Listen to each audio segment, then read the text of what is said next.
Hello my dear students, ഇന്ന് നമുക്ക് Malayalam question paper discuss ചെയ്യാം കേട്ടോ. എല്ലാവർക്കും ആൻസർ ഷീറ്റൊക്കെ കിട്ടിയിട്ടുണ്ടാവൂലേ? മാർക്കൊക്കെ ഉണ്ട് എല്ലാവർക്കും. സിമ്പിളായിരുന്നല്ലോ ക്വസ്റ്റ്യനൊക്കെ. ടീച്ചർ മോഡലിട്ട അതേ ക്വസ്റ്റ്യനുകളാണ് വന്നിട്ടുണ്ടായിരുന്നത് അല്ലേ? നിങ്ങളെല്ലാവരും നോക്കിയില്ലേ? നമുക്കൊന്ന് നോക്കാം അല്ലേ. ഫസ്റ്റ് എന്താണ്? ചിത്രങ്ങളുടെ പേര് എഴുതാനാണ് അല്ലേ. ആനേൻ്റെ ചിത്രം ഉണ്ട് അല്ലേ. ആന ഇങ്ങനെയല്ല എല്ലാവരും എഴുതി കൊടുത്തത്. ആന അല്ലേ? ഒരു മാർക്ക് കിട്ടിയില്ലേ നമുക്ക്. നെക്സ്റ്റ് താമര, അമ്പുജോ നേതാ താമര അല്ലേ.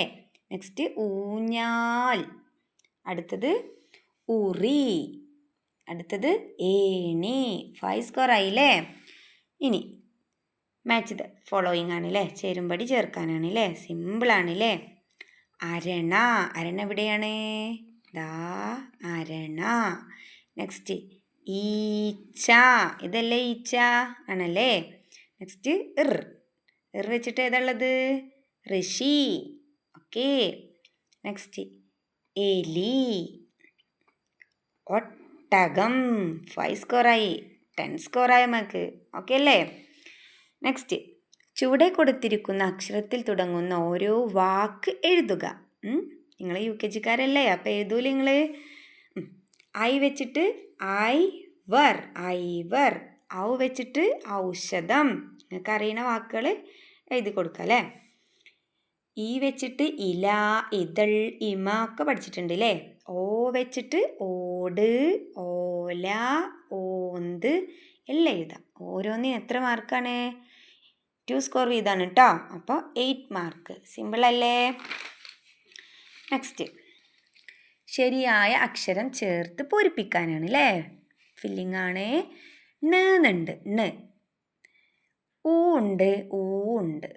ഉണ് അങ്ങനെ നമ്മൾ പറയോ? ഇല്ല. ഊണ്. അപ്പം നമ്മൾ ഏതാ എഴുതി കൊടുക്കുക? ഊ. സിമ്പിളാണ്, ഇവിടെ കൊടുത്തിട്ടുണ്ട് അല്ലേ. നെക്സ്റ്റ് ശബം, ഇർന്നുണ്ട്, ഇർന്നുണ്ട്. ഏതാ നമ്മൾ എഴുതുക? ഇർ, ഋഷഭം. നെക്സ്റ്റ് രുമ, ഒരുമ എന്ന് എഴുതാം, നമുക്ക് എരുമ എന്ന് എഴുതാം. ഇവിടെ നമുക്ക് ഏതാ കൊടുത്തിട്ടുള്ളത്? എയും ഏയും. അപ്പം നമ്മൾ എന്ത് എഴുതും? എ, എരുമ. നെക്സ്റ്റ് ഇതവിടെ രുമ വീണ്ടും. അപ്പം നമ്മൾ എന്ത് ചെയ്തും? ഓരുമ എന്ന് എഴുതുമോ? ഇല്ല. എന്താ നമ്മൾ എഴുതും? ഒരുമ, ഓ. നെക്സ്റ്റ് ശതം, ശതം, ഔഷധം. ഓക്കെ, ഔഷധം, ഔ. 5 സ്കോർ ആയില്ലേ. സിമ്പിളാണല്ലേ. നെക്സ്റ്റ് സ്വരാക്ഷരങ്ങൾ ക്രമമായി എഴുതുക. സിമ്പിൾ അല്ലേ. അ, ആ, ഇ, ഈ, ഉ, ഊ, ഇർ. എ, ഐ, ഒ, ഔ, അം. 12 സ്കോർ ആണ് അല്ലേ. ടീച്ചർ മോഡൽ ക്വസ്റ്റ്യൻ ഇട്ടിൽ അതേ ക്വസ്റ്റ്യനുകളാണ് വന്നിട്ടുള്ളത് അല്ലേ. പാട്ട് ചൊല്ലാനുണ്ട്. ചാച്ചാജീൻ്റെ പാട്ട് തന്നെയാണ് വന്നിട്ടുണ്ടായിരുന്നത് അല്ലേ. വരുന്നു നമ്മുടെ ചാച്ചാജി, വരുന്നു വീണ്ടും ശിശുദിനം അല്ലേ. എല്ലാവരും പാട്ടൊക്കെ പാടിക്കൊടുത്തിട്ടുണ്ടാവും അല്ലേ. ഇനി നിറങ്ങൾ കവിതയിൽ ഇതേ ക്വസ്റ്റ്യന് മോഡൽ ക്വസ്റ്റ്യനിൽ വന്നിട്ടുണ്ടായിരുന്നു അല്ലേ. തത്തക്കിളീൻ്റെ നിറമൊക്കെ ടീച്ചർ പറഞ്ഞതല്ലേ. ആകാശത്തിന് നിറമെന്ത്? ക്വസ്റ്റ്യൻ 1 എന്താണ്? ആകാശത്തിന് നീല നിറം. തത്തക്കിളിയുടെ നിറം എന്താണ്? തത്തക്കിളീൻ്റെ നിറം പച്ചക്കളറില്ലേ.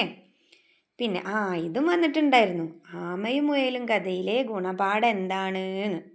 എന്താണ് ടീച്ചർ എന്ന് പറഞ്ഞിട്ടുണ്ടായിരുന്നത്? പരിശ്രമിച്ചാൽ വിജയിക്കാം അല്ലേ. ഓക്കെ.